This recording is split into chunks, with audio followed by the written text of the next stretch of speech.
The HUD is only visible to the driver and can easily be turned off if desired. Select OK to access settings. To access HUD main, hold down the OK button for a few seconds, then release. Use buttons labeled with left and right arrows, located on the left side of the steering wheel, to increase or decrease the brightness of the HUD.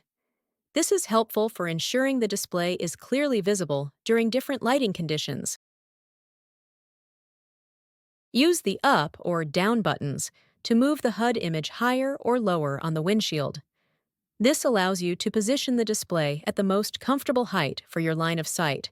Your HUD in the 2023 Toyota Highlander Platinum should now be adjusted to your liking, providing you with key driving information in a way that's both convenient and non-distracting.